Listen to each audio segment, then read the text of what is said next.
जय हिंद दोस्तों। कैसे हैं आप सभी? बढ़िया एकदम। तो आप लोगों ने एडमिशन करा लिया BSc first year first semester. तो मैथमेटिक्स वाले के लिए क्लास है, जो मैथ लिए हैं उनके लिए ये क्लास है। तो आज की क्लास में देखिए दोस्तों, हम आपको एक थ्योरम कराएंगे। जो थ्योरम जो है आपके पेपर में आता है, तो आपका जो सेमेस्टर है वो लिखित भी हो सकता है, ऑब्जेक्टिव भी। तो लिखित पेपर होगा तो ये थ्योरम आपके लिए इम्पोर्टेंट है। तो ये थ्योरम क्या है? कन्वर्जेंस सीक्वेंस पर है। तो इस प्रकार का थ्योरम आपको मान लीजिए पेपर में आने की ज़्यादा संभावना है इस बार। तो the limit of convergence sequence is R जो है रियल नंबर है, इज यूनिक है। आपको बताना है कि जो कन्वर्जेंस सीक्वेंस है वो कैसा होना चाहिए, यूनिक होना चाहिए। इसी को आपको सिद्ध करना है, ठीक है। चलिए अब आप लोग जुड़ जाइए और इसको चलिए सिद्ध करते हैं। एक पेज का है, छोटा सा है, मतलब छोटा नहीं कर सकते हैं, एक पेज में जाएगा। तो आपको यहाँ से 4 नंबर या 6 नंबर का क्वेश्चन बनता है। तो इसको कैसे हल करना है, इसको कैसे सॉल्व करना है, प्रूव करना है, चलिए आपको बताते हैं। तो सबसे पहले आप क्या लिखेंगे, इस प्रकार से थ्योरम मिलेगा। तो जब आप सॉल्यूशन करेंगे तो लिखेंगे आप लोग प्रूफ। क्या लिखेंगे? इसमें हल नहीं लिखना होता है। तो आपका पेपर जो होता है इंग्लिश होता है और आपको इंग्लिश में पढ़ना भी होता है। तो प्रूफ करेंगे तो सबसे पहले हम मान लेंगे कि इसको हम कुछ मानेंगे कि ये कन्वर्जेंट सीक्वेंस है, ठीक है।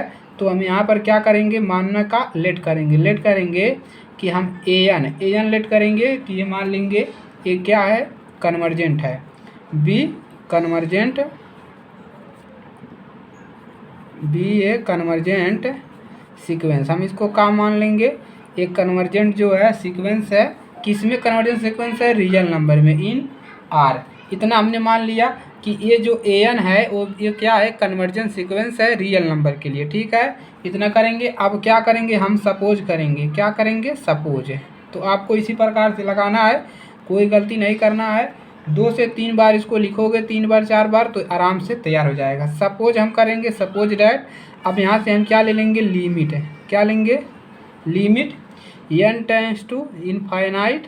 आपको लेना है ए एन बराबर क्या मान लेना है यहाँ पे, L1, ठीक है। इतना करेंगे और उसके बाद एक और लेंगे लिमिट N2 के लिए।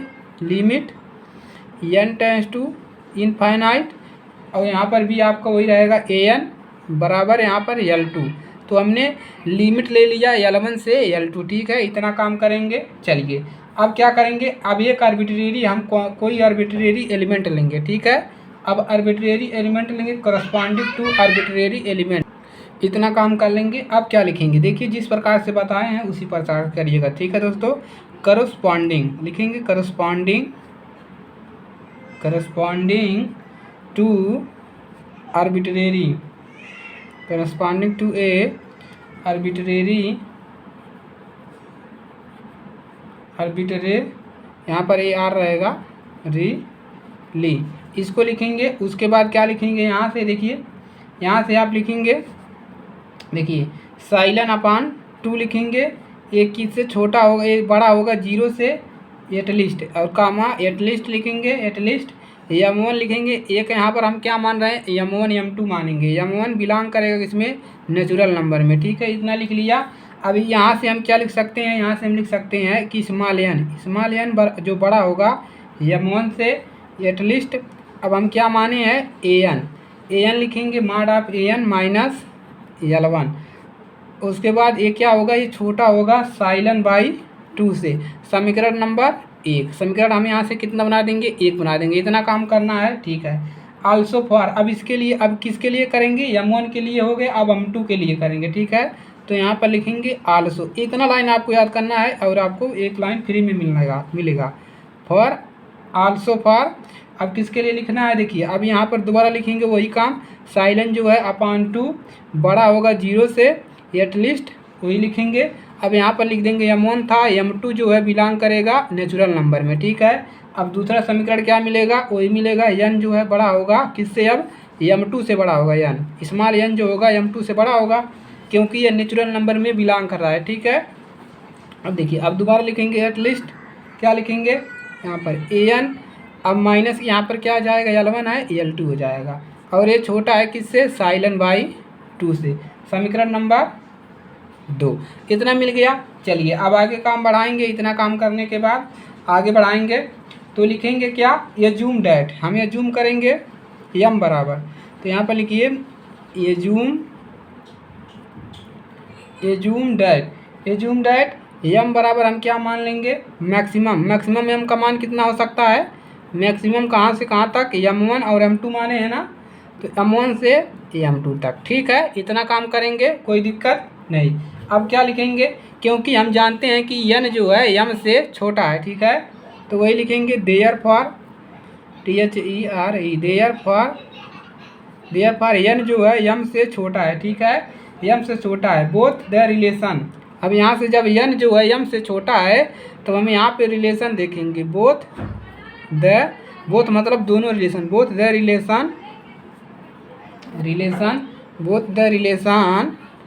वन एंड टू, यानी कि रिलेशन पहला और दूसरा से। ठीक है, ये जो रिलेशन लिखे हैं पहला और दूसरा, क्योंकि हम जानते हैं कि यहाँ पर देखिए n जो है m से छोटा है। ठीक है, नहीं n जो है m से बड़ा है, इसका मतलब ये है, तो उल्टा कह दे रहे हैं भाई। चलिए अब देखिए 1 और 2 से क्या लिख सकते हैं, यहाँ से हम लिख सकते हैं मॉड ऑफ L1 अब माइनस L2 को एक साथ कर लीजिए बराबर, अब इसको कर लिया L1 माइनस L2। उसके बाद देखिए यहाँ पर क्या लिखेंगे, L1 माइनस AN प्लस, अब उसके बाद लिखेंगे AN माइनस L2। ठीक है, इतना काम करेंगे। ये जो छोटा होगा किससे, ये छोटा होगा AN minus L1 mod of plus उसके बाद AN माइनस L2। ठीक है, इतना काम करेंगे, AN माइनस L2। ठीक है, इतना कर लेंगे। अब यहाँ पर इसके आगे लिखेंगे बिलोंग करेगा किस में, छोटा है साइलेंट बाई 2 से प्लस साइलेंट बाई 2। इतना काम करेंगे। देखिए साइलेंट बाई 2 हमने यहाँ पर माना है, देखिए साइलेंट बाई 2 छोटा है इससे, यानी कि AN minus L2 AN minus L1। ठीक है, छोटा है, कोई दिक्कत नहीं होगा। चलिए अब क्या करेंगे, अब यहाँ से क्या हमको मिलेगा, डैट इज हमको यहाँ से मिल जाएगा कि L1 माइनस L2। अब यहाँ से हम लिख सकते हैं कि ये छोटा है किससे, साइलेंट से, यानी कि जो L1 माइनस L2 है ये साइलेंट से क्या है, छोटा है। समीकरण नंबर 3। इतना काम करेंगे। चलिए अब आगे बढ़ाएंगे। अब ये साइलेंट का इसका क्या मतलब है, यहाँ पर लिखेंगे सिंस साइलेंट क्या है, इज n आर्बिट्रेरी स्मॉल है, arbitrary small positive real number, is n arbitrary small क्या है, positive real number, small positive real number. ठीक है, पॉजिटिव रियल नंबर है, ये सिद्ध हो चुका है। अब रिलेशन 3 देन, अब यहाँ से हम क्या लिखेंगे, देन रिलेशन 3, देन रिलेशन मतलब इक्वेशन 3 से, देन रिलेशन 3। हम 3 से क्या लिख सकते हैं, जब ये छोटा है यानी कि L1 L2 इससे छोटा है तो हम कह सकते हैं कि L1 जो है बराबर किसके होगा, L2 के। L1 किसके बराबर होगा, L2 के। इतना लास्ट में लिख देना है। और उसके बाद क्या लिखना है, there for the limit of sequence AN is unique है। तो लास्ट में क्या लिखेंगे, देयर फॉर द लिमिट, वही शुरू वाला लिख देंगे, limit there for the limit of sequence, कौन सा सीक्वेंस, AN, इसी को माने हैं इज, क्या लिख देंगे, यूनिक है, इज यूनिक है। ठीक है, इतना काम करना है। तो ये आपका जो है थ्योरम प्रूफ हो गया। इतना आपको लिखना है 2 से 3 बार, एकदम आराम से तैयार हो जाएगा, कोई दिक्कत यहाँ पर नहीं है। ठीक है, चलिए तो इस वीडियो को आप लोग शेयर कर दीजिएगा भाई अपने दोस्तों के पास। चैनल पर नए हैं तो ऐसे ही वीडियो के लिए आप लोग सब्सक्राइब कर लीजिए चैनल, क्योंकि मैं आपके सेमेस्टर की क्वेश्चन थ्योरम को आसानी से करवा दूंगा, कोई दिक्कत नहीं है। तो चलिए आज के लिए सिर्फ इतना ही, मिलेंगे इसकी अगली क्लास में। तब तक के लिए जय हिंद जय भारत। पढ़ते रहिए और अपना तैयारियां करते रहिए।